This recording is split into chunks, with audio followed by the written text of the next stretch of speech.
Hola, hola, buenos días, buenas tardes y buenas noches. Bienvenidos a todos y bienvenido de nuevo de mi canal de YouTube llamado Hola Justin. El día de hoy vamos a hablar y vamos a aprender sobre una canción que es muy famosa y especial de la gente que hablan español. Vamos a comenzar. Hello everybody, welcome back to my channel. I hope you're all doing well. And if you're turning into my channel for the first time, special welcome to you. Welcome to the channel of Hola Justin. Bienvenidos a mi canal de YouTube llamado Hola Justin.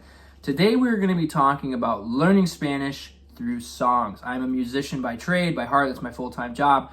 And I love listening to Spanish music, not only to improve my Spanish abilities, but also to improve my musicality. 2 for 1, right? 2 for 1 special. Bah, bah. This is a really fun exercise to do because not only are you getting to listen to music from other parts of the world that speak Spanish, but you're also learning about the culture, okay, about how people talk, about the grammar. You're learning all these cool things all in the same time. The most important thing about learning a language, besides just learning to be able to communicate effectively, is also learning about the culture. I cannot stress that enough because if you want to learn about the language, you also got to learn about the culture because it's a part of it. Language is culture, right? They equal one another, right? So anyway, today we're going to be talking about a song that is so important called Sabor a mí, or the flavor of me. What I'm going to do here is I'm going to go through all of the lyrics and we're going to translate them in real time. And we're going to talk about different kind of things about how the song is working and how it's structured in terms of where the verbs are coming from, what things are being said, and we're going to translate it as best as we can. And you'll find what's kind of funny about this is that sometimes in English, the song doesn't sound as beautiful as it does in the original language of Spanish. Now, before we get started here, unfortunately with YouTube has extreme copyright issues, so I can't play the song on YouTube, but I'm going to give you some recommendations of people who have played this song, have covered it. So the song was originally written in 1959 by a Mexican agricultural engineer and songwriter named Alvaro Carrillo Larcon. He wrote this song as he was having a memory of one night when he was having dinner with his wife, a candlelit dinner. Super romantic, no? Que romántico. And this song has been covered by so many artists. It's been covered by Los Panchos, y Yvette Horner, Los Lobos, y Luis Miguel. So many people have covered this song, and let me tell you, I can't stress this, if you bring this song up or you bring it up in a playlist to a bunch of people who speak Spanish, it's their native language, you are going to be immediately like the prize of the crowd because like, oh my god, you know this song? It's a beautiful song. So let's jump on into the lyrics and let's translate. So, sabor a mí, the flavor of me, okay? Tanto tiempo disfrutamos de este amor. Okay, so what does that mean? Tanto tiempo is like a lot of time, right? So we enjoy, disfrutamos, that comes from the verb disfrutar, to enjoy, de este amor, of this love. So if we literally translate that, we can say, okay, tanto tiempo disfrutamos de este amor, we enjoyed this love for so long, right? Or you can consider that like for a long time, right? The next line to that is nuestras, that comes from nuestros, nuestras, ours, almas, that means our souls, se acercaran tanto así. You can consider this that our souls came so close. Okay, they're very close together, right? Physical proximity, or in this sense, they're saying that they're very connected to one another. Que yo guardo tu sabor, that I saved your flavor. Or guardo comes from the verb guardar, which means to save something, right? Or to save in general, right? So que, in this instance, means that yo guardo tu sabor, that I keep your taste, right? You can consider this taste or flavor, however you want to kind of think about it. But sabor means flavor. For example, if you're describing your food that you like, you say, me gusta el sabor de la comida. I like the flavor of the food, right? And so if we translate this literally, sabor, if I'm saying I have your flavor, obviously in English that sounds a little bit strange, right? Because we don't really speak that way in English. Like if you say, I really like your flavor, depending on who you're speaking with, unless you don't have a certain amount of rapport, you might say, that's a bit creepy sounding, right? So just obviously be aware that in Spanish, sabor is like your presence, your love, what you bring, your style, what you are as an individual. So your flavor, not necessarily talking about something that physically has a flavor like a food or a taste of something, but you as an individual. Que yo guardo tu sabor, pero tú llevas también. In this instance, llevas comes from the verb llevar, okay, so to, depending on the context, to carry, to wear. But in this instance, you can say, okay, pero tú llevas también sabor a mí, okay, but you also carry you también is also. Tú llevas también, you also carry sabor a mí, the taste of me or my flavor. So if we translate that, tanto tiempo disfrutamos de este amor, nuestras almas se acercaran tanto así que yo guardo tu sabor, pero tú llevas también sabor a mí. We enjoyed this love for so long, our souls came so close, that I keep the taste, but you also carry the taste of me. Si negarás mi presencia en tu vivir. Negarás comes from the verb negar, which means to deny something, right? If I say, okay, I'm going to deny something that happened, right? Si, in this context, doesn't mean yes, but it means if. So if I say, si negarás mi presencia en tu vivir. Presencia, that's kind of a cognate. What would you think that means? My presence. Vivir is to live, right? Or in this instance, in your life, right? So if I say, si negarás mi presencia en tu vivir, if you denied my presence in your life, bastaría con abrazarte y conversar. Okay, so let's kind of move on to the second half of that. Abrazarte, abrazar comes from the verb to hug. Brazos, abrazarte. Okay? Y conversar, to converse, right? To talk, right? So bastaría is kind of like the word bastante, which means quite, right? But in this instance, bastaría is saying, would it be like sufficient? Would it be enough? Bastaría con abrazarte y conversar. It would be enough to embrace you and to talk to you or to hug you, however you want to interpret that, right? Tanto vida yo te di. So then, so much life, tanto vida. Remember, whenever you see tanta or tonto, tanta or tonta or tanto, that means so. So if I can say, oh my goodness, like, la comida es tan rica, it's so good, right? Or it's so rich, right? So, tanta vida yo te di. In this instance, te, the person that he's speaking to, di, I gave you, right? So you can say, I gave so much life to you, or so much life I give to you, or gave to you. Okay, por fuerza tienes ya. Okay, in this instance, that by the force you already have, because ya means already, tienes, you have. Que por fuerza tienes ya sabor a mí, already have my flavor, right? Or in this instance, again, if you want to consider this the taste of me. So that whole line together, that whole block. Si negarás mi presencia en tu vivir, bastaría con abrazarte y conversar. Tanto vida yo te di, que por fuerza tienes ya sabor a mí. If I translate that, here's kind of the best kind of idea. If you deny my presence in your life, it would be enough to embrace you and talk to you, or to hug you or to talk to you. So much life I gave to you that by the force you already have the taste of me.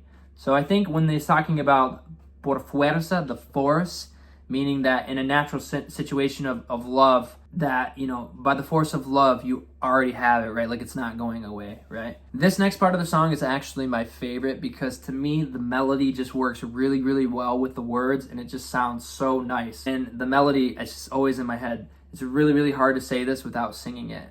Porque yo tengo la melodía, está en mi mente. No pretendo ser tu dueño, no soy nada, yo no tengo vanidad. De mi vida doy lo bueno, soy tan pobre que otra cosa puedo dar.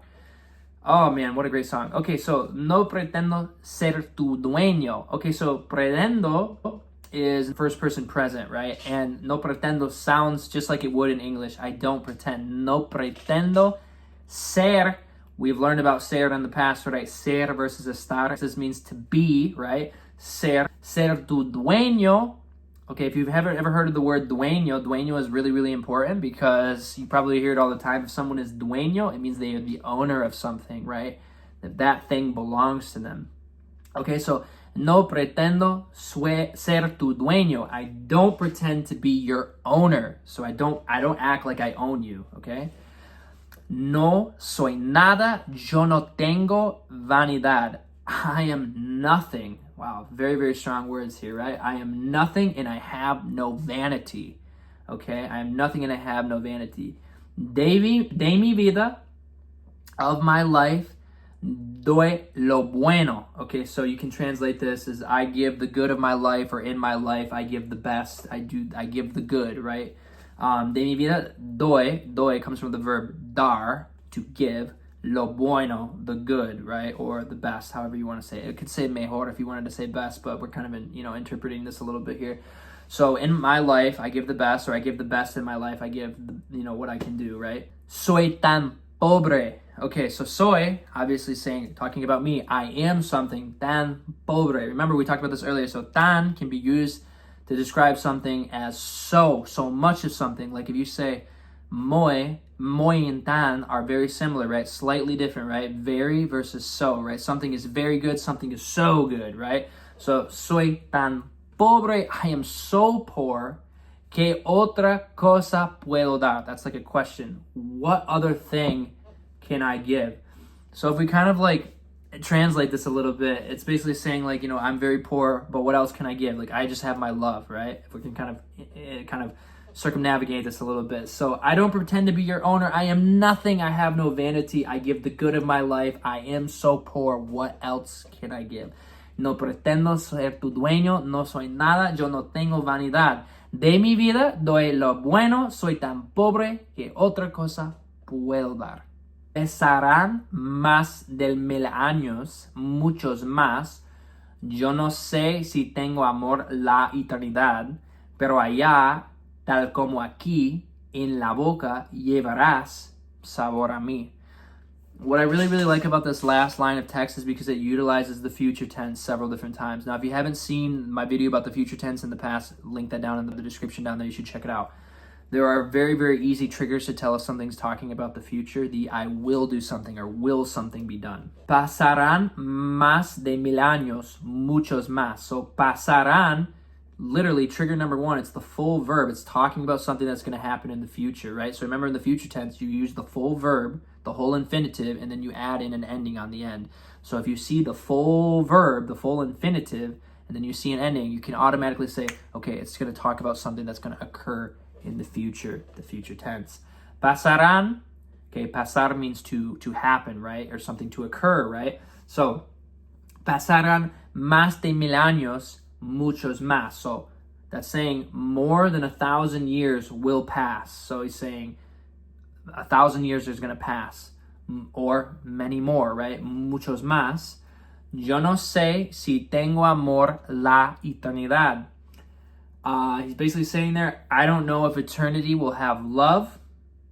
Okay, so I'm not sure. And remember in this, si tenga amor la eternidad. Okay, so I'm not sure if love will have eternity, right?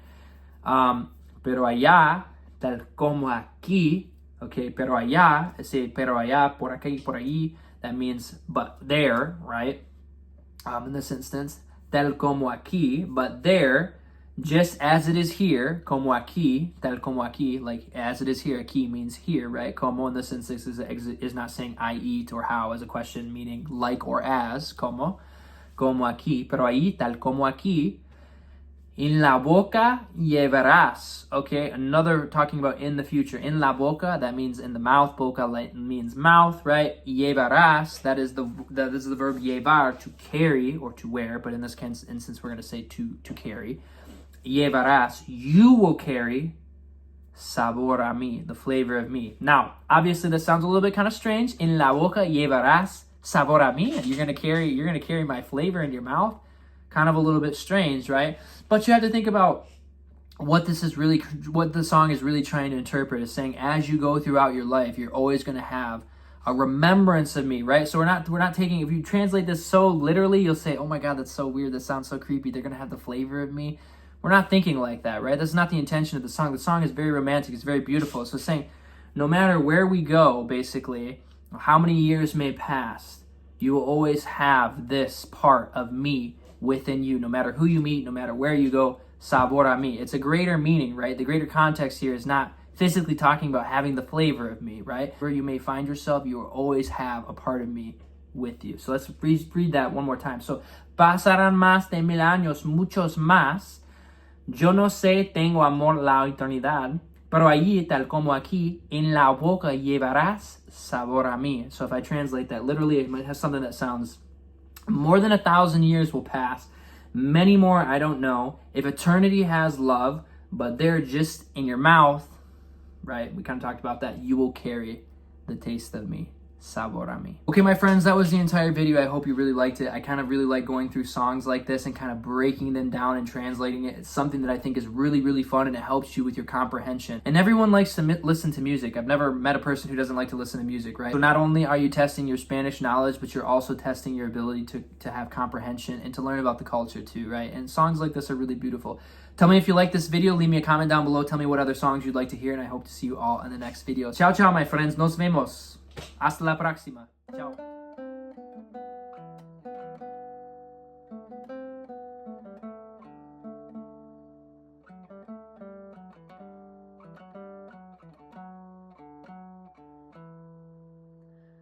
Tanto tiempo disfrutamos este amor.